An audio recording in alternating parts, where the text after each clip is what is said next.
Previously on Save Me From My Shelf. So, Daniel, what is our text today? Picture the scene. London, the South Bank, Southwark, to be precise. We're at the pub.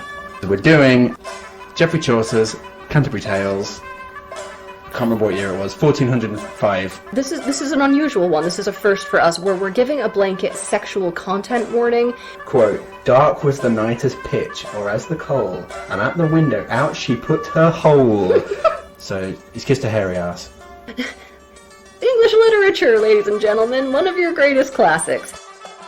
And he decides, you know what, Alison's a bit of a tart, and I'm gonna pay her back for this. So he's like, oh, you wanna go low? I'll go low. I'll go straight to hell, that's how low I'll go.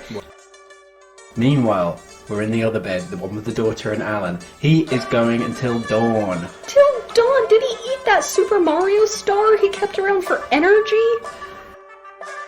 Give me the conjugal nasty or else. Funny fact, I'm a demon straight from hell. Stop. The horse is called Scott. Was every horse named Scott? So I'm going to take your frying pan as payment. Yeah, out of the frying pan. You not got a frying pan. That's the saying goes.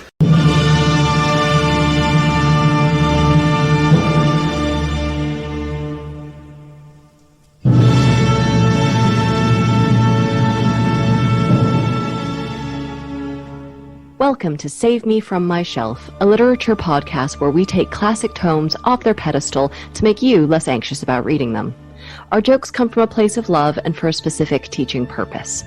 However, if you think that making fun of great literature, and maybe some mild swearing, is offensive, this might not be the podcast for you. Hello, you are listening to Save Me From My Shelf, and affordable public transport over here is Daniel. I'll have you know the public transport shit, first of all. Second of all, Dodge, I don't know any of the names of the cars that you have over there. Studebaker over there, is Abby. Dodge Studebaker.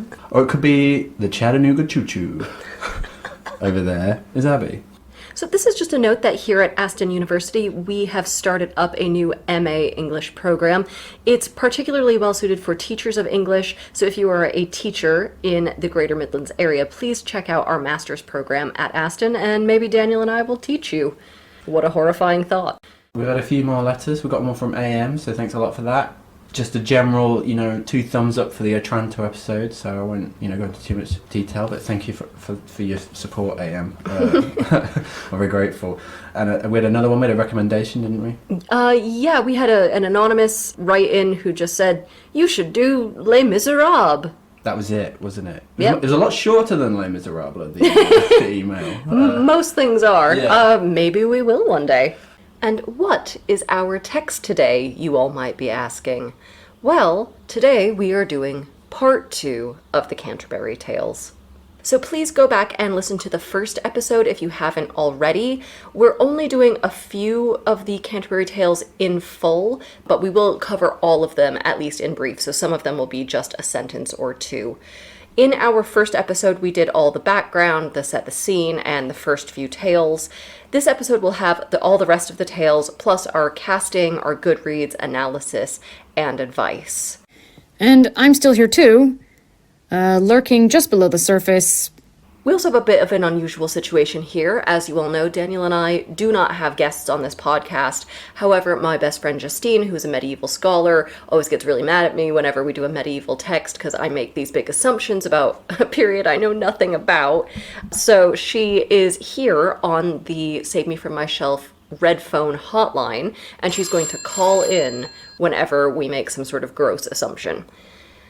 This is also your fair dues warning. These episodes are not safe for work. The Canterbury Tales is pretty pornographic at times. We have sort of gotten into that bawdy spirit and we'll be making several dirty jokes and, things like that. So just, brace yourself. If this one isn't for you, okay, we'll see you at the next one. So we last left off with the Friar's Tale, didn't we? A thrilling tale of saucepans, frying pans, other kinds of pans. Devils. Oh yeah, I forgot about that. Devils as well. Horses named Scott. Yeah. And Robin Hood. Yeah, it was a weird tale. Yeah, not like any of the others. In our totally normal book. Yeah.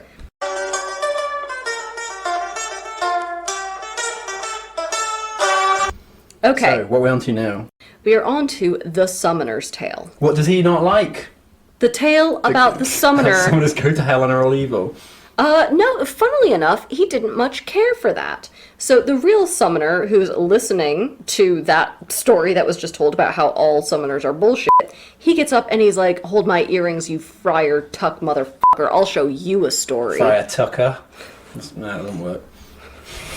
You Friar fuck mother Tucker. Yeah, there we go. I love that. So the summoner gives us some good lines. He's like, this frere boasteth that he knoweth hell, and God is what? That's little wonder. Freres and fiends being but light asunder. So the point is that, you know so much about hell because you're there all the time. And he tells a little story during his prologue of a friar who had a vision of hell and saw millions of friars down there. And after that, quote, unto his body again, and he awoke. But natheless, for fear it he croak. So was the devil's arse always in his mind. That is his heritage of the very kind. So, if you ever see a friar, always got the devil's arse on their mind. I mean, but again, who amongst us? No. So the summoner decides to tell a tale about a shitty friar. So a friar goes about preaching and basically begging everyone for money, which he wants to keep for himself rather than for the glory of God. No. And he lays it on really thick, too, telling them all how bad hell is and how they'll all go to hell if they don't fork up the dough. And he also requests food, like he's going trick-or-treating, but he, walks away with a rack of lamb instead of a mini Snickers. So, the friar is... I don't know what a DoorDash is. I wrote that bit. I said the friar is doing his weird reverse DoorDash, where he's going around to different houses and collecting food instead of delivering it.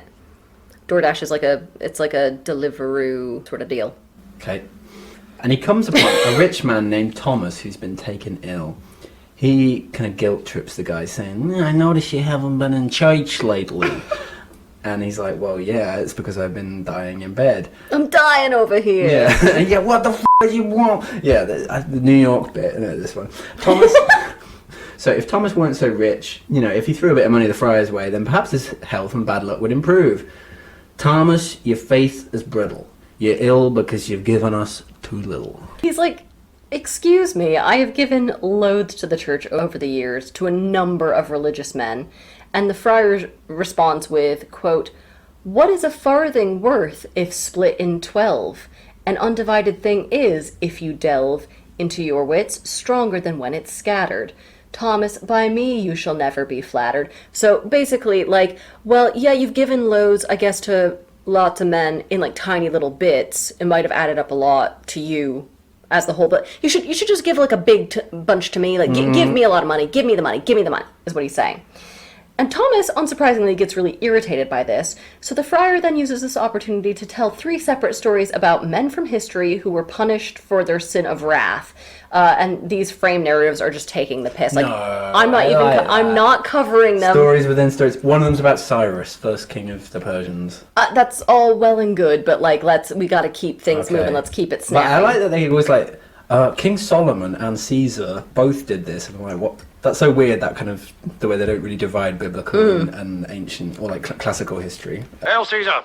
So at the end of the friar's long story, which we're not going to cover, poor Thomas, who just wants some chicken soup and a fucking nap, he loses it. Quote, the ailing man was nearly mad with ire. He would have very gladly burnt the friar. Mm-hmm. Him and his lying speech and false profession. Quote, I'll give you what I have in my possession. So Thomas is like, okay, come here. I have one thing that I can give you, but I'll only give it to you on the condition that you promise to split it 12 ways with your brothers at the monastery. And the friar swears to it. I'm gonna give this section to Daniel because it seems up your alley. You are smiling so broadly right now. You are so happy. This is definitely my favourite story. Why? Well, we'll see. Thomas says, great, I'm actually hiding the thing I wish to donate, so grope under my ass and you'll find it there. The friar wastes no opportunity to get his hand down. A lot of people are pranking other people. With their buttholes. I don't want to prank somebody by getting them to touch my ass. But clearly back then that was just all fair game. I don't know. I feel like I'm losing out in that situation, but whatever. So, and down he launched his hand and searched the cleft, in hope of profiting by gift or theft. When the sick man could feel him here and there, groping about his fundament with care, into that friar's hand he blew a fart. There never was a farm horse drawing cart that farted with a more prodigious sound, mad as a lion. Then the friar spun round.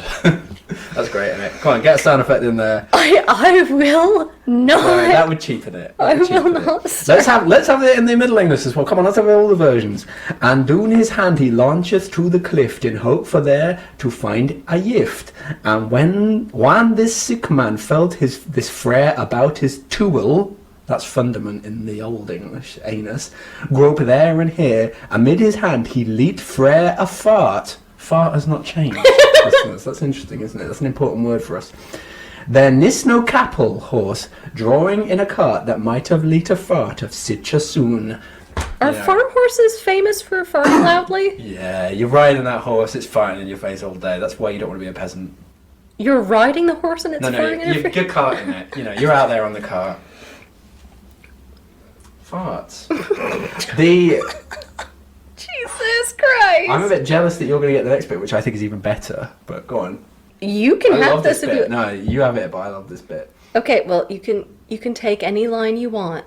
So, Thomas farts into the friar's hand. He's like, "There, split that 12 ways, you jerk." Yeah. So the friar, furious, he storms off to the local lord to demand justice for this insult. The Lord is really more interested in how to split a fart 12 ways. One of his assistants comes up with this, yeah, doesn't he? So yeah, one of the Lord's servants pipes up and he's like, "I have an idea." Carry on, yeah. And he's like, the friar, this is so stupid. He's like, the friar needs to go get a cartwheel that has 12 spokes on it and line up all the other friars around it. And this friar... By the nose. And this friar will sit in the middle and fart on the hub of the wheel, and the fart will then travel down each spoke equally, and each of his fellow friars will get an equal sniff at the end of the spoke.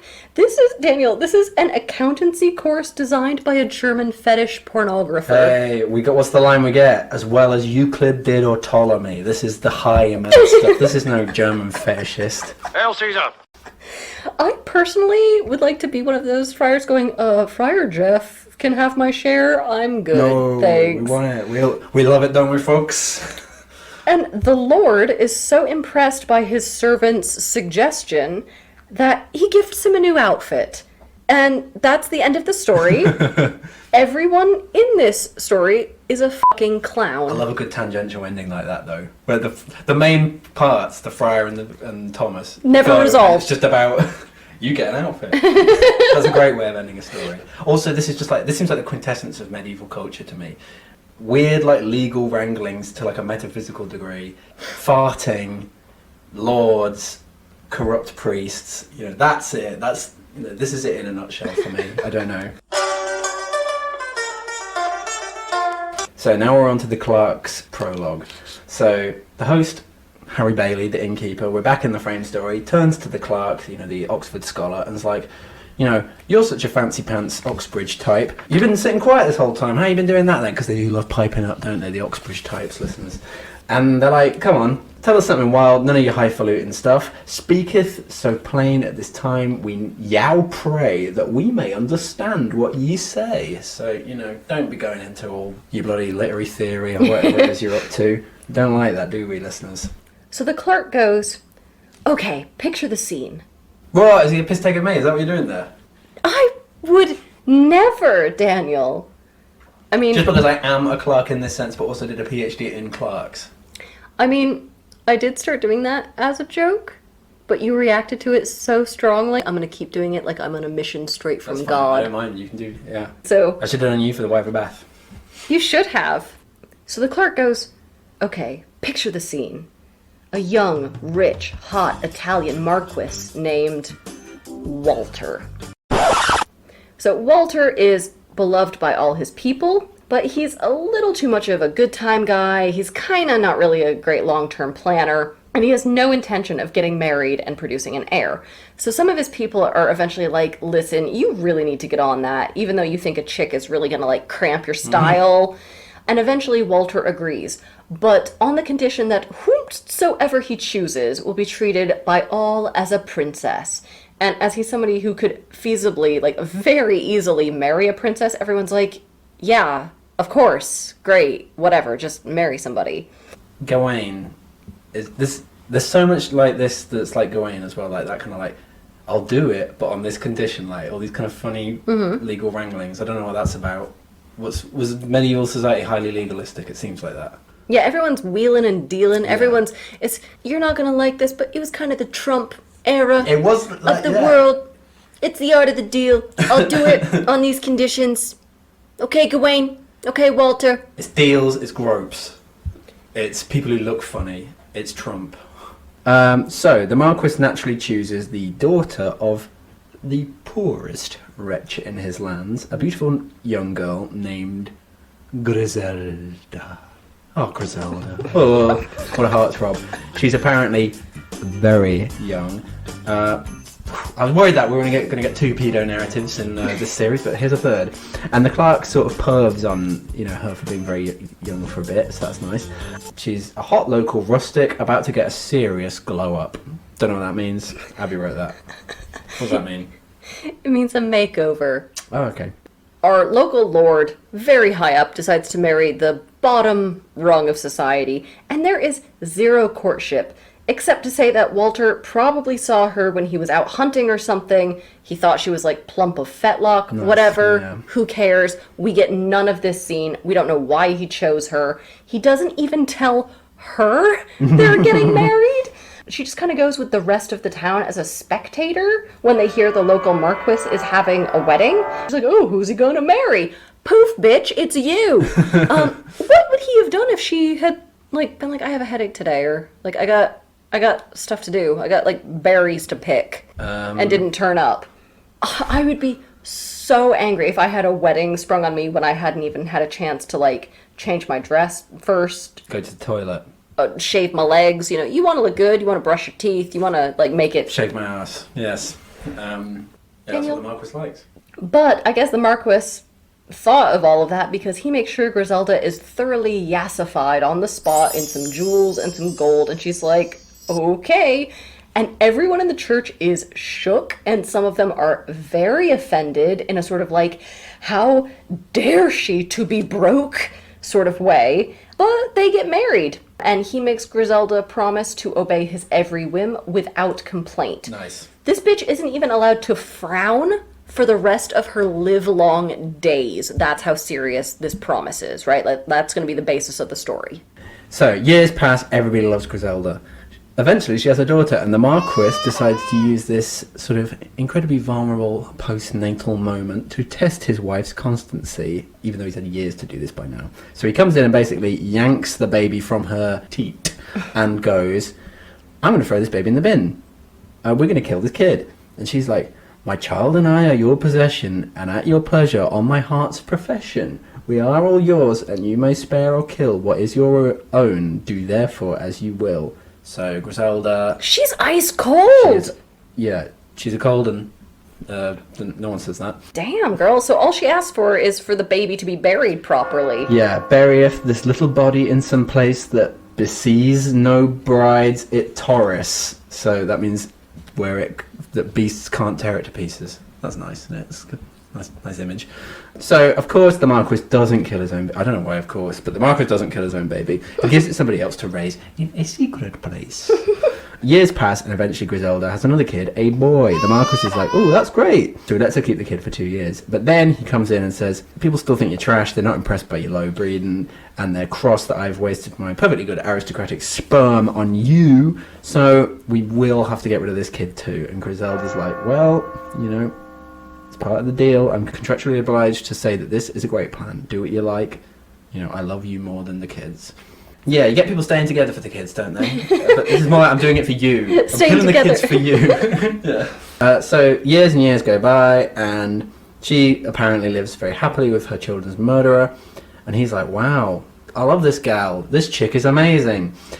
Unfortunately, other people aren't so impressed. There's a bit of ill feeling in the Marquisate, where they're all starting to whisper about Walter being some kind of horrible child murderer, and so things are going bad. He's polling terrible numbers. Yeah, could be a laugh at your own joke. I forgot I wrote that. Yeah, it was a good joke. So he's like, okay, one more game though. So he fakes a papal bull from the Pope. Is there any other kind of papal bull? Maybe one from the anti-Pope, I don't know. Was the anti-Pope going on around this time? Who knows? I'm going to say yes. I'm going to say yes. Aha! You're both right. Oh, but you're also both wrong. So, sorry, I'm going to be a bit of a dick here for a moment, but when Chaucer was writing the Canterbury Tales, this was during the Great Papal Schism, when there were two rival popes, one in Avignon and one in Rome. So, depending on who you supported, each one was the anti-pope. Now, as it happens, England supported the Roman pope. So, I guess this fake papal bull would possibly could have come from a fake papal anti-pope, pope anti-pope. Sorry, lost my train of thought now. But, yeah, Great Schism. Two popes. The papal bull's gonna get Walter to divorce Griselda, and so he can marry someone else, and Griselda can just kind of go back to where she came from, her shack. He strips her publicly. Jesus! And makes her walk home in her underwear. So they're doing a sort of like Cersei Lannister shame Belle sort of deal. You didn't watch Game of Thrones, you don't know what that means. I did, yeah. It's like that, but slightly less rubbish. So poor Griselda has had 2 of her kids murdered and now been divorced and like kicked to the curb, and she's like, it's okay, I'll just sit quiet and self-care my way out of being crushed to death by the ruling class. Like we all do. But Walter's like, no you won't, dummy. So he calls her back the next day, and he's like, oh, by the way, you're gonna help me to arrange the wedding to my new lady. She is hot, she is young, and she is rich. She is like next door to the Queen of Sheba. This is a high quality broad, and you're gonna like witness it all. Yeah, so this is dangerous territory, Walter. Like, clearly you have not read the Tale of Medea lately. Bit of classical learning there. Hail Caesar! From Abby. Well, just Medea had a similar situation where her husband divorced her for another broad, and she's like, oh, hey, ex-husband, please enjoy this beautiful wedding dress I'm sending to your new bride, a dress that's possibly smoking with poison as soon as you open the box. Oops, she's dead. How did that happen? You're a lot like this Clark, aren't you? You love your classical allusions. Not like me. I'm a man of the people. This is Griselda, not Medea. Griselda is very happy to agree to all of this horrible stuff. So she throws a pretty nice bash. There's burlap, aka Oh, no. Hessian. There's a big plastic jar with a tap on it with cocktails in that they're all kind of warm and stuff. You know, we've all been to weddings, we know what they're like. The young bride is very young. She's only 12, same age as the wife of Beth. I have a prefab here. Lay it on me. Which is, we've had a lot of pedophilia jokes on this podcast this season. Lolita, turn of the screw. But it's getting a little old. We need to get new jokes. Younger ones. Walter makes Griselda say how beautiful his new wife is, and she's like, yes, but please don't treat your new wife like you did me. So she does have a little kickback there. But then, it was all a joke, just a good joke. It's actually our daughter. She's dressed up as my new bride. So, I don't know what was going on there. Does the daughter know what's going on? Is the daughter in on the joke? Could you imagine being 12 and inexperienced and thinking you're about to marry this, like, really hot young Marquis, only to find out it's your fucking dad? I just want to note that everyone should get therapy.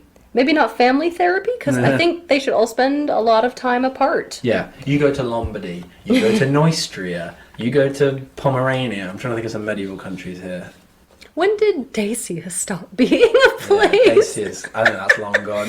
Oh no, That's like a Roman that's thing, the isn't it? classical thing coming back, man. I played a lot of Rome Total War. Yeah. Hail Caesar! I played a lot of medieval Total War, so... Also, the little not dead boy is there too. Hooray! Everyone's alive. And Walter and Griselda aren't really divorced. Everyone lives happily ever after. And the clerk who's telling this frame narrative instructs all wives, quote, to ape Griselda's humility. Really? We have no lessons for husbands? He says something else. He says, this story is said not for that wives should follow Griselda, as in humility, for it were importable, i.e. intolerable. Though they would, but for that every wight in his degree should be constant in adversity, as was Griselda. So it's like, everybody needs to tolerate misery to a degree. That is so much better, Daniel. I know. Thank you for educating me. That's alright. I just love to learn. Yeah, I thought this was a bit like the Castle of Otranto. Yeah, I got vibes from that as well. Right down to an Italian aristocrat having an improbably non-Italian name. Yeah. So. Well, that was time we spent. Yeah. Let's forget about that. Let's get on to a bit more fun and bawdy, a bit of slap and tickle with the merchant's tale. So, the merchant begins his story, with his prologue, as they all do, and he's bitching about his wife, the worst that may be. She's a shrew in all, he says. And they've only been married for 2 months. Oh, off to a good start. Yeah, well, yeah. So, in light of this, he moves on to his tale. There was a rich old knight in Lombardy called January. Like the month, unmarried, but, quote, he'd always followed, i.e. his bodily delight on women, there as was his appetite. So he's not married, but he does fancy women. He's Al Pacino. For example. Right, now I'm going to have to do that voice. Or like a Jack Nicholson type, just a dirty old man, let's say. Yeah, a randy bugger. However, when he turned 60, for whatever reason, out of holiness or for dotage, he decided that, now I do want to get married. None other life, said he, is worth a bean, for wedlock is easy and so clean, that in this world it is a paradise. Wives are obedient, they can look after their old husbands, they may even produce heirs. What's not to like? January announces to his mates that he wants a young wife, both because young women are more attractive. Gross, old dude. What about you? What about your wrinkly old Didn't ass? matter. And importantly, younger women are more malleable. A young thing may men guide, right as men may warm wax with hands ply. Nice. Ew, Yeah, ew, creepy. ew, fuck. I like my women waxy. And he's like, I may look old, but, quote, mine heart and all my limbs be as green as laurel. Sort of i.e. green all the year, which is basically like a... You picking up what I'm putting down. Yeah, It's all my limbs, baby. all my limbs, yeah, find the phallus. So January has these two pals, Placebo and Justinus, and they sort of debate January's position. Placebo's generally like, gee, good idea, boss. And whereas Justinus is a bit more like, be careful, you need to sort of check where she be wise or sober or drunk-level. That's kind of like if a drunken person said drunk. Or proud, or else other ways a shrew or a chidster, or a chider, probably. A chidester, so many chides. Okay, a chidster. This language makes you feel drunk. Yeah. It really does. They were all on the small beer, weren't they? January, though, he's not worried about this, and he sets his heart on one particular woman. What do you think she's called, Daniel? Tuesday. She's called May. Whoa. Yeah, this is my medieval factoid. I'm prepared to be corrected, but we've got a May and December marriage these days. So, an old man marrying a young woman. But what's going on with May and January? Surely January's the youngest month. Well, I thought, isn't there something that, like, in the Middle Ages, New Year was in April, on 1st of April? And that's why the tax year starts on the 1st of April still. I'm thinking January's quite an old month back then. They get married with lots of classical and biblical allusions. They're used pretty interchangeably, which I like. January has mixed feelings. He's keen to get her into bed, to strain with her, quote, harder than ever Paris did Helen. But he also pities her. Alas, so tender creature. Now would God ye might well endure all my courage, it's so sharp and keen. So, like, you're not going to be able to handle it, love, I'm just so manly. Oh, God, this guy, every man in this is drunk and farting and lusting. This is Billy Bob Thornton in Bad Groom. Yeah, everyone's horrible. This is disgusting. So the wedding guests are all ushered away quite quickly, and so the only one left is January's squire, Damien, who also has the hots for May. O January, drunken in pleasance in marriage, see how thy Damien, thine own squire, and thy born man intendeth for to do thee villainy. That's what our narrator says. So January's oblivious to all of this. He quaffs a few aphrodisiacs and gets to it. Justine, can you please tell us what are some medieval aphrodisiacs? I'm asking for a friend. Wow. So I think my relationship with your podcast has now come in a weird and slightly disturbing full circle, because a medieval aphrodisiac, one of them, would have been beaver testicles. And I believe this is now the third time I've brought up beaver testicles on your podcast. And I'm not sure if I should be proud or ashamed of that. Probably a bit of both. But yeah, beaver testicles. So, January had a great time on this wedding night. Good for him. But poor old May. Daniel, I can't read this for shit. She praiseth not his playing worth a bean. The guy hasn't got, what it takes. This is an alphabet soup of regret, is Middle English. Yeah. Back to the story. And Damien, his squire, meanwhile, is ill. And January's really worried about him, so he sends May to go up and check on him. Classic error, my dude. Classic Chaucer as well. Will she resist Damien's charms? The short answer is no. The long answer is also no. So Damien, she goes in and she's like, oh, let me cool your fevered brow and all that crap. Damien slips a love note into May's hand. She's super thrilled, she memorizes all of his little cute little rhymes, and then she throws it down the privy. Right, I got a question here. I've seen medieval toilets. I've been to my fair share of castles. That's just a hole in the wall. People are going to see that letter come out of that hole.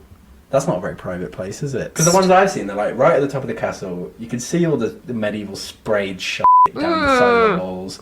I think people are just going to see those letters. The serf's going to look at that and be like, something... I can't read, but something weird's happening here. Exactly, yeah. Flawless. Yeah. Cornish accent. No, that was good, babe. Okay, thank you. May writes back to Damien, reciprocating her love. January, meanwhile, is none the wiser, and he's keen to avail himself of his lady wife, as and when, and indeed he's built May a nice walled-in garden. For what? Pleasant strolling? Cultivating plants? In short, it's some kind of sex yard. I'm sorry, Daniel, but when did this story go to Epstein's Island? Yes, it is like that. He's built her a sex yard, a caged-in sex yard. Yeah. So, bad news. January. He's blind. All of a sudden. I mean, you'll remember from our Dracula episode, too much sex will do that to you. Yeah. Or too much not sex, if you catch my drift. So, time for May and Damien to get together. So, with a wad of wax, remind you of anything? May makes a copy of January's key to the secret walled garden and gives it to Damien, who forges a copy. So, there's an irony. January thought May would be as moldable as wax. She's using wax again him. So, soon enough, spring comes and January's keen to give the sex garden a go. The sex garden. There's nothing wrong with it, it's just perfectly natural. It's the man and his wife. The prefab I have here is, well, she's getting good at horticulture. Very good. I feel like you've been very sex negative about the sex garden negative. Oh, I'm sorry. I mean, do you need me to turn it around? Do you think he heard the Field of Dreams voice? If you build it, she will... Very good. So they go to the garden. May makes a sign for Damien to head in just before them. January makes a lot of gentle, loving remarks to May, who is meanwhile signalling for Damien to hide in a pear tree. No doubt a very funny farcical scene. This is such a sitcom caper, though. I have such a soft spot for chaos that I'm like, all right, let's see how this plays out. Yeah, you think it's like a sitcom? No. Damien gets in that pear tree, and suddenly, King and Queen of Fairyland turn up to watch it all, and we get a bit of commentary from them. I'm not going to go into detail, but the point is that they're kind of like, oh, bitches. They're kind of just like that. It's like, oh, I can't believe that. She's betraying him. So May says she wants a pair, but January, he's just so old and so blind now that he can't get one for her out of the tree. So May's like, oh, I'll go do it myself. And she uses January's back as sort of like a little stand. She, gives her a leg up into the tree. The merchant who's telling this story, by the way, in case we've forgotten, interjects. Ladies, I pray yow that ye be not offended. I cannot gloss. I am a rude man, aka a commoner. And suddenly anon, this Damian gan pulling up the smock, and in he throng. So, mission accomplished? They're fucking in a pear tree? Yeah, you've heard the Christmas Carol? Mission accomplished? No! And when that Pluto saw this great wrong, to January he gave again his sight, and made him see as well ever he might.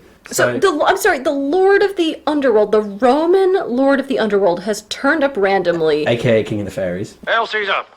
I guess, now, here, for why not? Sure. He's in the garden watching it all. He just is watching, okay, and he's decided to give back the sight, okay. He's a double voyeur. He likes watching other men watching their wives, Oh, Daniel, I've Googled that a lot. You don't have to tell me about Okay, yeah, you know about that. January looks into the tree. He's not impressed. He bellows at May, and she's cool as a cuke. She says, what aileth yow? I did this to cure you of your blindness. There's nothing better to make you to see than struggle with a man upon a tree. January's like, whoa, that's not true. That weren't no struggling. And she's like, you're just not used to seeing. It's been a while since you last saw. You probably thought I was doing something else, but I wasn't. Baby, what are you going to trust, your eyes or me? Exactly. And January's like, yes, you. So we have a happy ending. And the host, Harry Bailey, he's like, wow, yeah, women really are evil and deceitful. And everyone has a chuckle. That is true about women, though. Oh, yeah. And we actually have a very important message, to all of you listeners at Save Me From My Shelf about the evilness of women. And we actually have some special guest stars, Kanye West and Mel Gibson, appearing in the podcast later for a very special segment. I just had a little remark. Sir Orfeo. I had to read that for my undergraduate. That was my one experience with medieval literature until doing this podcast. Kind of 13th century poem. That's also got Pluto in it, and I think he's also king of the fairies. I don't know what that's about. Okay, so that's our last full tale. We still have quite a few tales to get through, but we're going to tell them in a sentence or two.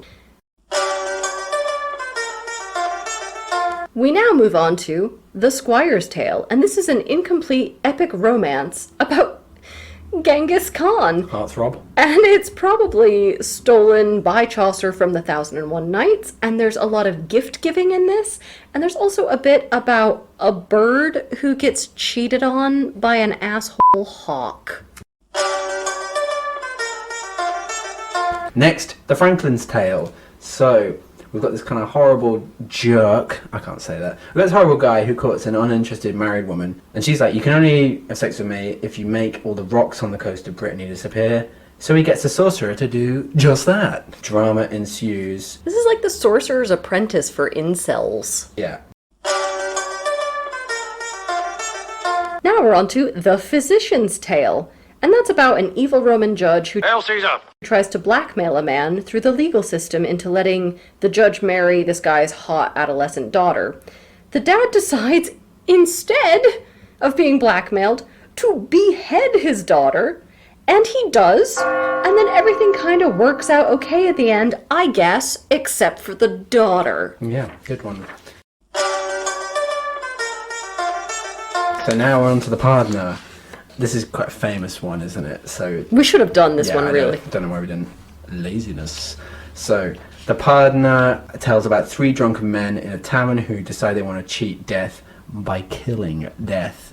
Sounds like you're into a bit of a quandary there already. They ride out to find him at an old oak tree, where death hangs out, and instead they find a bag of money. Oh, I see what's going to happen here. It's very, come on, lads, these petards aren't going to hoist themselves. Yes, it's treasure of Sierra Madre. So they all, they're all keen to get the money. They end up killing each other over the money. Death wins.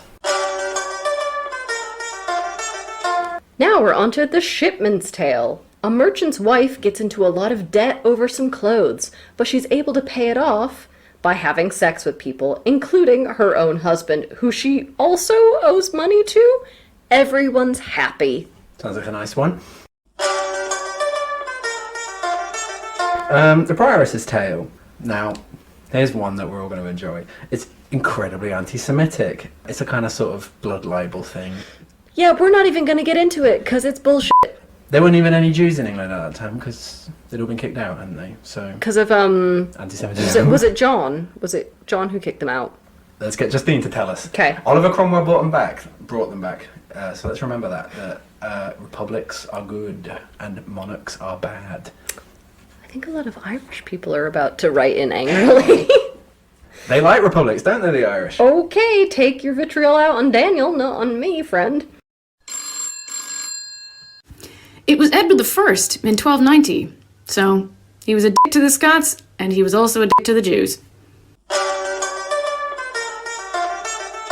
Now we get to Sir Topus's tale. So there's a man in the woods trying to have sex with an elf queen. We've all been there. Because this is Chaucer, there's a time and a place for sex. The time is always, and the place is why not here? Unfortunately, their sex gets interrupted by a duel, and this story isn't finished. This one and the next one are both told by the Chaucer character himself, and everyone. The reason it's not finished is because everyone's like, "This is so boring." I like that Chaucer would make his own story really boring. So we get this next one, the Tale of Melibea. There's a breaking and entering, and the homeowner and his wife have a long legal discussion about how to proceed. So there you go. That's the other Chaucer one, and it's told in prose, unlike most of them, which are told in verse. We're now on to the monk's tale. And if you can believe it, at this fucking late stage, this shit is actually 17 short stories stuffed into a trench coat, all about the tragic endings of historical figures. So Lucifer, Adam, Samson, Hercules, Caesar, Alexander the Great, Nero. Hail Caesar!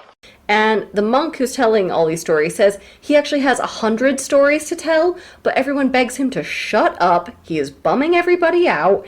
And the host comes in with one of those, like, old-timey giant hooks to, like, try to pull him off the stage. Yeah, although it'd probably be quite a modern hook. It's like a sort of 1890s music hall thing. We get to the nun's priest's tale. This is quite a fun one, isn't it? Probably should have done this too. It's a kind of, fable. It's about a cockerel called Chanticleer. He has dreams about being eaten by a fox, then meets that fox who tricks and nabs him, but he escapes. So it's a kind of an Aesop's fable about pride. Then we get to the second nun's tale, and this is a biographical tale about Saint Cecilia. It's very dull, and my prefab that I have here is she really puts the hag in hagiography. Yeah, finally a hagiography joke. I thought you would like that one. Next, the Canon's Yeoman's Tale. Yeah, Canon's Yeoman. They're everywhere. Okay, yeah, so we're really getting into, like, the side B track of Chaucer's bullshit here. So it's just a sort of expose on the yeoman's boss, who is a canon, who is also an alchemist. We're getting down to it. We're at the very end now. Brass tacks. We're at the Manciple's tale. There's a man named Phoebus who has a crow and a wife. What's the difference? And he locks the wife away in his house out of jealousy. His crow can apparently talk, because of course it can, because why not? They're very clever. And it reveals they can count to 4. Let's not get ahead of ourselves. I don't know. And the crow reveals that the wife is secretly sleeping with some trashy dude. So Phoebus kills his wife in revenge, but then in a peak of remorse, kills the crow in a textbook don't shoot the messenger violation. And the moral of the story is aimed at the crow, which is mind your own business. Finally, well, nearly finally, we've got the parson's tale. So this isn't a story. What a shock. The boring parson is a boring bastard. He gives us a little lecture on penitence, and he's like, you're all sinners. I'm going to throw some shade on your sins. You should feel guilty, please. Okay, so now we get to the end. This is Chaucer's own retraction, where Chaucer then apologizes to us and to Jesus for the book we've just read.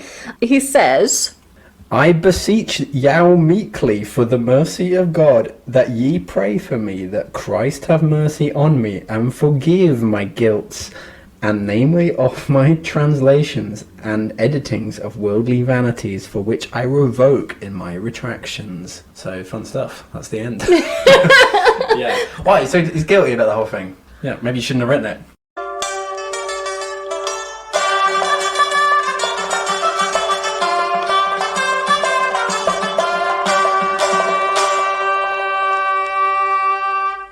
well, Daniel, that was an ordeal. A romp. It was a romp, actually. I actually had a really good time recording this one, but that's 2 episodes worth of romp. I'm romped out. Yeah, me too. So, should we do some casting? Okay. Hit me. You're not gonna like this. Who are you doing? Okay. I guarantee you're not gonna like I this. just want to know who's playing the second yeoman, canon yeoman, whatever. There was a period in the late 90s and early 2000s in the US where they did all of these TV miniseries epics, and they all had like these really great budgets, a ton of character actors, they did a ton of advertising, so it was like a major event, and everyone watched them. And they did an Arabian Nights, they did a sort of Iliad, Helen of Troy thing, a Cleopatra thing, the Mists of Avalon, like they just had loads and loads of them. And I feel like this is what this treatment needs. We need 24 veteran character actors just performing their little hearts out on like a 3-night CBS viewing event, and every fucking person in the world watches it. They did this though, sorry to disappoint you, but in the late 90s, early 90s in the UK, they had an Arabian Nights one, Omid Jalili was in it, I remember, and they had maybe it was the same one. Maybe, was Dougray Scott and John Leguizamo in it? I don't remember. Maybe not. But they had a modern day adaptation of it. They did about 6 of the stories. All I remember is that the Miller's Tale has Billy Piper as Alison, Of course it does. and that Irish guy, the Northern Irish guy, the guy with the curly hair. James Nesbitt. Yes, he's Nicholas. So there you go. Sorry to disappoint. Or maybe you're bang on. You're on the I'm money. thrilled by this now. Yes, this is what I wanted, and Daniel, you delivered. Good. It's there. Look at that. Yeah, it's nice to have a casting that's already exists. Isn't it? I mean, it's not a 3-night CBS event, which was a very special set of shitty CGI. Is what we're talking about okay. here. I don't quite know what would be CGI'd in this. I'd find something. Okay. Right, and now for our segment, Bad Goodreads Reviews. So there are a lot of blokes getting very angry in the comments section of this particular tale. There shouldn't be translations of Chaucer. Much of Chaucer's meaning comes through the language he uses. Take away the language and what's left is no longer Chaucer. If you can't read Chaucer's Middle English, just skip the Canterbury Tales. Anything worth doing is worth taking time over. No. Chaucer's language is worth learning. This type of shortcut is a travesty. If you're reading the translation for pleasure, be aware you're not reading Chaucer. If you're reading it in class, transfer to another class. Your professor doesn't know what he's doing. 1 star. I like that the professor's a man. Automatically. All the best ones are. This crap is barely readable. First off, Chaucer has no understanding of English grammar. This is more like it. Sorry, I can get on board with. Second, word choice is poor. I don't know what Jeff was smoking, but lines like, there fill as it by falleth times mo, when then this child has sooked but a throw. 1 star. I didn't like this for the same reason I don't like Shakespeare. It's too low, too vulgar, too coarse, too common. It's so petty, so inconsequential. I'm not interested in how ordinary people live their lives when there isn't something greater at stake. My soul longs for grandeur, adventure, heroism, the high and noble and great. 1 star. Yes, Shakespeare, who famously never had anything grand or noble or heroic in any of his plays, famously. And Chaucer. What about the Knight's Tale? Daniel, I know. Now for a little bit of long-awaited analysis. Did you like this? I was very excited at the beginning, and then I sort of got a bit bogged down at a certain point. At some point in the Reeves tale, I started getting irritated. I think it was the Geordie accents. And then also, part of the way through the Wife of Bath's prologue, I also struggled.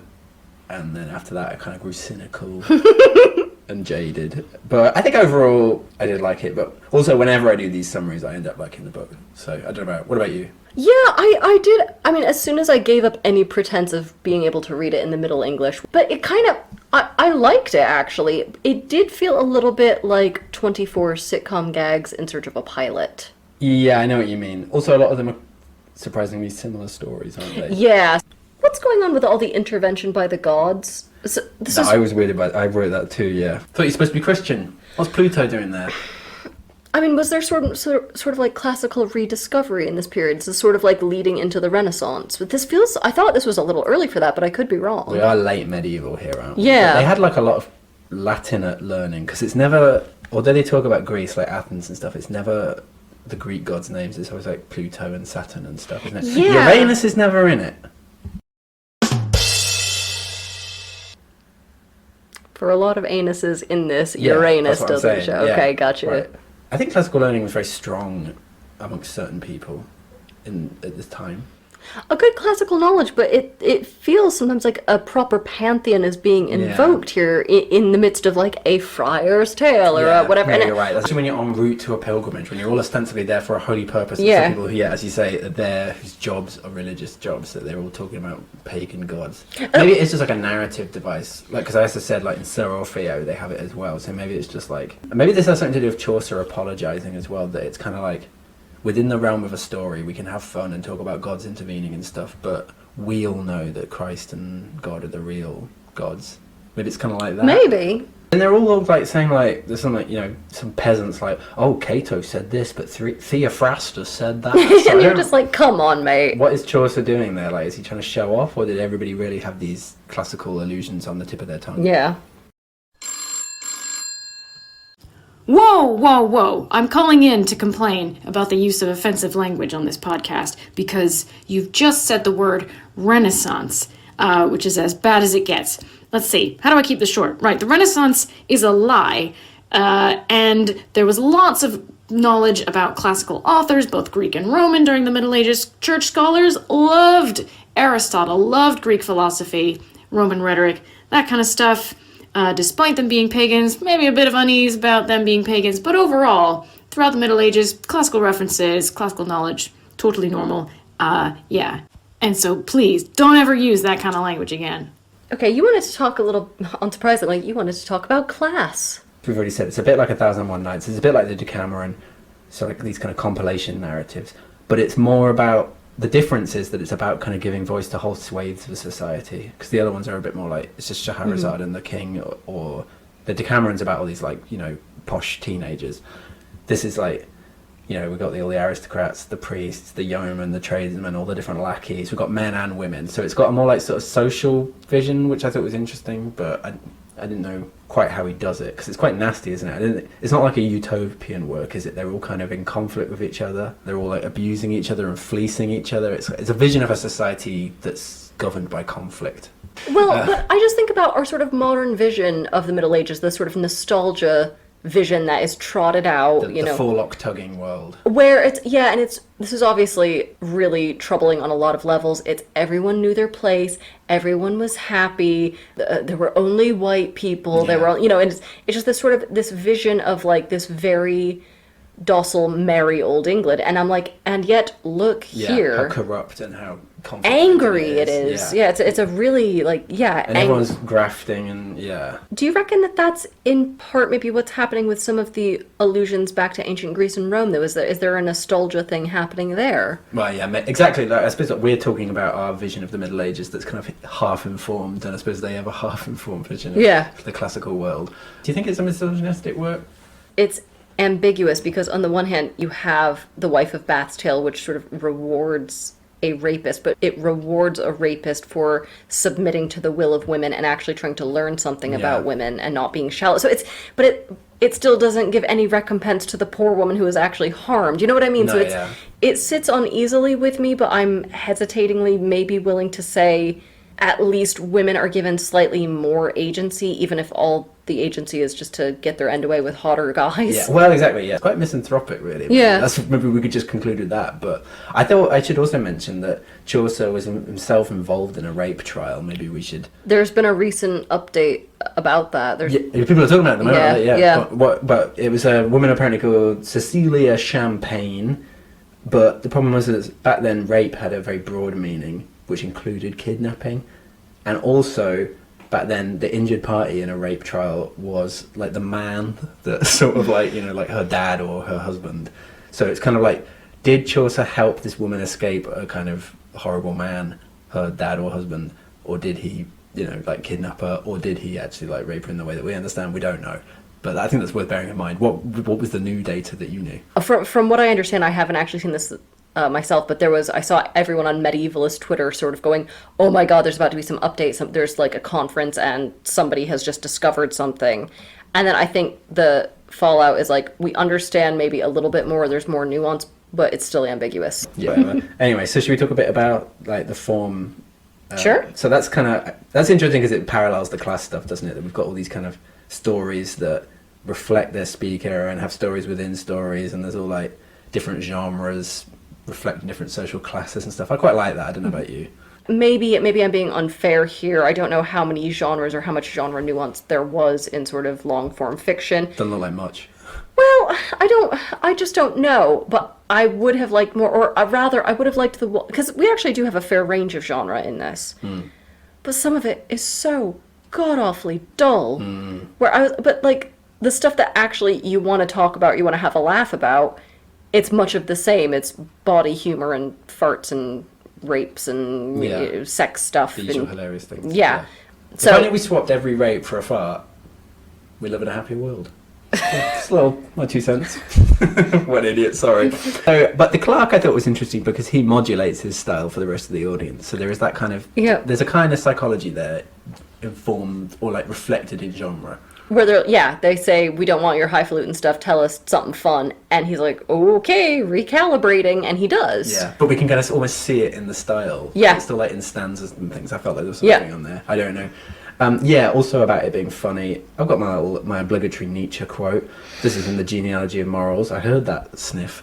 So, today, this is what Nietzsche writes. Today we read the whole of Don Quixote with a bitter taste in our mouths, almost with a sense of torture, and so would seem very alien, very inscrutable to its author and his contemporaries who thought it the most cheerful of books. And I kind of feel like the same here. I bet like readers of Chaucer at the time would have been like, ha ha ha, this is hilarious. But to me it seems really mean-spirited and like a lot of it seems really nasty. Yeah, but the cynicism, you're right. This is a very, for something that sort of masquerades as a wink, it's actually a little bit of a sneer. Yeah, intertextuality. Do you like that stuff?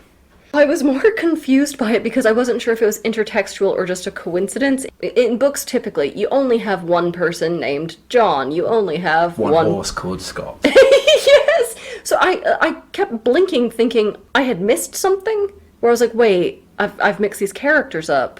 Wasn't that so-and-so? And then I was like, oh, that's a weird detail. Is that supposed to be... So was that supposed to be that person from the other story? Is this an illusion? I had a really crazy thought about that, because there's a bit in the... Which was the story with the yeoman that's actually a devil? Is that the Friar's Tale? That's the Friar's Tale. In the Friar's Tale, there's the bit where he's like, when you disguise yourself as a human, do you use a pre-existing body, or do you, like, derive it from new elements? And I kind of thought maybe, like, that was a sort of meta-textual or a self-commentary thing that... Is there some kind of like metaphysical thing going on that Chaucer would be like, every story should be recomposed out of other elements from other stories? I feel like Daniel, that's good. I don't know what that would mean, but there's something weird going on there. This is a demon in story form repurposing parts of the previous things as it goes. Oh, that's f***ed up. I feel like that Chaucer's like, I've got a body of traditions. It's cannibalizing itself. Yeah, exactly. And I'm going to just kind of play on them and show how many ways I can kind of recontort them. Daniel, that is exciting. Yes. Well, I was kind of a bit weirded out by that when that summoner character says that in the Friar's Tale. I was like, is this like a self-commentary thing? Also, this is a question for Justine. I don't know how the stories were consumed, or like who read Chaucer. Was this ever in like play format, or was this like sort of read aloud in pubs? It had to have been, surely, because I mean we were still doing that, especially if it's sort of told in a sort of language that's the more common tongue. We were still doing this well into the 19th century. I can't imagine it wasn't like, hey, find the one bloke in town who knows how to read and he'll read aloud. But even within that, it's like you got whole bits of recapitulating Cato or whatever. Something for everyone, Daniel, if the local lord is in the pub that night. Maybe. Hello, yes, if I may berate you one more time here. Actually, books at this point in the Middle Ages were a lot easier to produce, a lot quicker to produce, a lot cheaper to produce, and literacy rates were a lot higher, so people probably could actually get their hands on a copy of the Canterbury Tales and read it for themselves. It's not like they could just walk into a Waterstones, but the availability of text's probably a lot higher than people initially think. And yes, just to go back to something mentioned in your first episode on the Canterbury Tales, there is, in fact, evidence of manuscripts in Middle English that still survive that contain texts by Cato.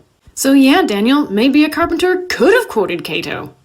Anyway, bye. It's like a Peter Bruegel painting, isn't it? The Lord's there, some bride's there, there's a fat guy with a bagpipe. I was thinking that this is Bruegel or Hieronymus Bosch or something, where it's at, what is going on? This is much more Bosch than Bruegel, I think. I think it's much more Bruegel than Bosch. There's hardly any devils and there's a lot more asses. Oh, honey, have you seen Bosch? Have you seen how many asses? They're not real asses, they're devil's asses. In Bruegel, they're people's asses. They're heavenly asses, and they have flowers sticking out of them. Yeah, well, in Bruegel, they're farting in people's faces. I don't think... you can't get more Chaucerian than that, a fart in a person's face. Listeners, what do you think? Is it more Bruegelian or Boschian? And have we completely turned you off from our podcast by being as wanky as possible? Is it more Bruegel or is it more Bosch? Yeah. We're men of the people, Daniel and I. Yeah. We're like Tiberius Gracchus. Hail Caesar! I'm so sorry, listeners. We're the worst. Yeah. Justine, if you would like a moment to say any parting words about this, you are very welcome to. And if not, I will cut this bit. If you're a medievalist that's been affected by some of the content of this podcast, please go to our website for more support, www.renaissanceisasham.com. Hooray. I also apologise for this episode. I too apologize, but come on, bitch, you're having the time of your life right now. Not to Justine, I meant to our audience and to Jesus. I also apologize to Jesus. Right, so, here's some advice. With really long epics like this, especially ones where it's a lot of smaller tales comprising a big tale, so things like The 1001 Nights, or Baron Munchausen, or Don Quixote, don't try to read this all in one go. You really have to pace yourself, sort of enjoy one a day. I remember when I read Baron Munchausen, that was the advice given by the person who wrote the introduction, and they're basically like, listen, this is not, like a beer or a glass of wine that you sip luxuriously and consistently. This is a tequila shot, one and done, walk away sort of deal. So, I had to do that with this by the end. It is a bit like that, isn't it? Yeah. Now, our clue to the next episode, which is not another episode of the Canterbury Tales. So, Daniel, in previous seasons, we've actually covered some authors from the same family, the Brontes. We've done Wuthering Heights, and we've done Jane Eyre, but something's missing. There is a third one. Anne? Who? Anne? I don't know who any Anne would be, unless you mean, Antoinette. Oh, very good, very good. Wink! Yeah. So please write into our email or tweet us at smfms_podcast. Subscribe wherever you listen. You know what to do. We have an Instagram. We have a TikTok. Just follow us wherever you can. And Daniel and I will see you guys next time. See ya. Yep. Fart noise. Thanks for listening to Save Me From My Shelf. Our music is The Overture to Don Giovanni by Mozart, and cover art is by Catherine Wu. Our thanks to Aston University's Centre for Critical Inquiry into Society and Culture for funding the startup of this podcast. Contact us at savemefrommyshelf@gmail.com or at smfms_podcast on Twitter. And do not, I'm going to remind you, do not forget to rate, review, and subscribe. Do not forget. Thank you.